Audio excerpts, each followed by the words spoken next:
안녕하세요, 블랑준이입니다. 이번 시간에는 아웃라인 스티치에 대해서 배워볼게요. 시작점에서 바늘을 가지고 나오세요. 실을 도안선 위로 올리고 한 땀을 지나서 바늘을 넣어주세요.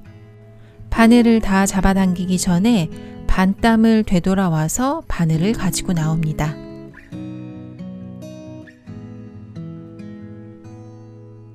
다시 실을 도안선 위로 올려두세요. 방금 바늘을 가지고 나온 지점에서 한 땀 지나서, 즉 첫 땀에서는 반 땀을 지나서 바늘을 넣어주세요. 완전히 당기기 전에 반 땀을 되돌아와서, 즉 첫 땀의 끝 지점에서 바늘을 가지고 나옵니다. 다시 해볼게요. 실을 도안선 위로 두고 방금 바늘이 나온 지점에서 한 땀 지나서 바늘을 넣어주세요. 반 땀을 되돌아와서 바늘을 가지고 나옵니다.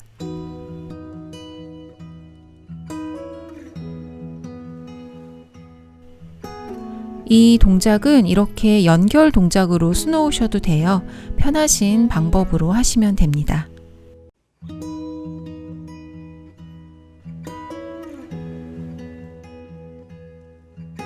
아웃라인은 이렇게 반 땀씩 실이 겹쳐가며 술을 놓는 거예요.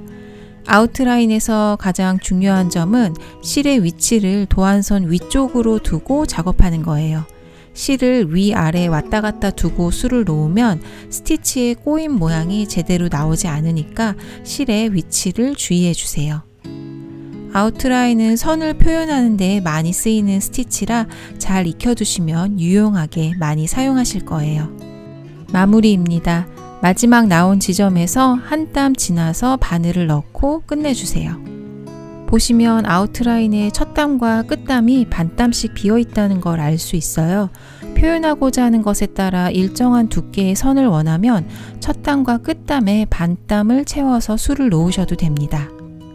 이렇게 반 땀을 먼저 술을 놓으시고 아까처럼 똑같이 스티치를 이어가세요.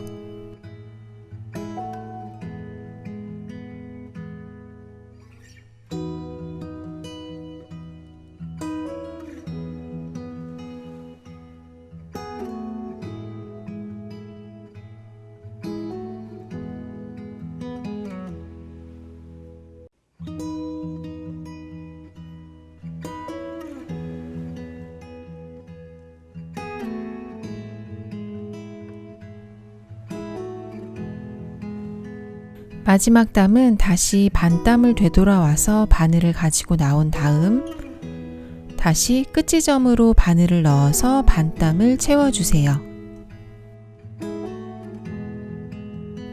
위아래를 비교해 보시면 시작과 끝의 느낌이 다른 걸 알 수 있죠? 표현하고자 하는 느낌에 따라 술을 놓으시면 됩니다. 동그라미의 경우 자연스럽게 연결하는 방법을 보여드릴게요. 원의 바깥쪽으로 실을 두고 아웃라인 스티치를 해주세요.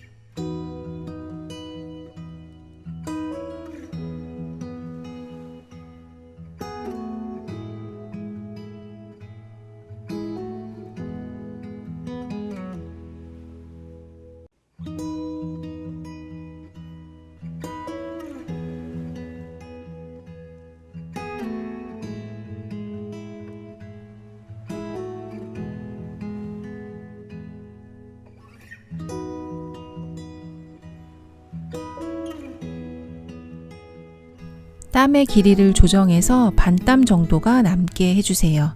첫 땀의 시작에 바늘을 넣어주세요. 완전히 당기기 전 반 땀을 되돌아와서 바늘을 가지고 나옵니다. 그리고 첫 땀의 중간 지점에 원 바깥쪽에서 넣어서 마무리해 주세요. 이렇게 하면 시작과 끝을 자연스럽게 연결할 수 있습니다. 모서리 넘어가는 방법을 알아볼게요. 먼저 삼각형의 한 변을 아웃라인 스티치로 수놓겠습니다.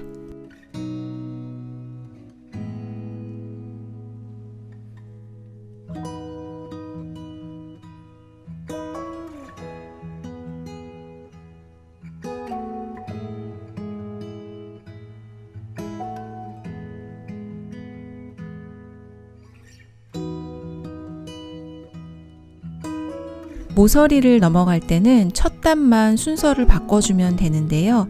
한 땀을 가서 바늘을 가지고 나오고 시작점으로 바늘을 넣어주세요.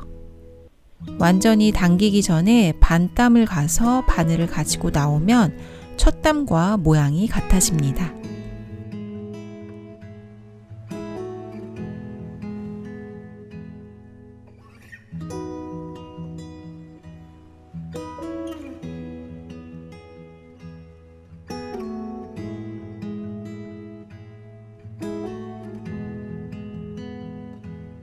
이번에는 시작과 끝에 반땀이 채워져 있는 경우 모서리 넘어가는 걸 보여드릴게요.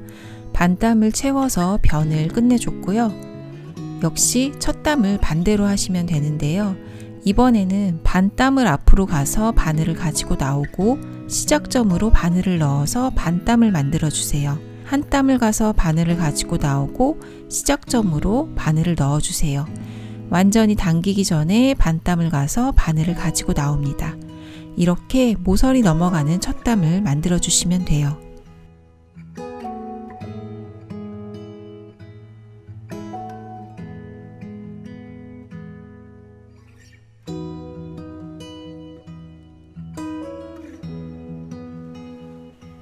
반땀을 채우는 것에 따라 모서리의 느낌이 다른 게 보이시죠? 영상이 도움이 되셨길 바래요. 지금까지 블랑준이었습니다. 감사합니다.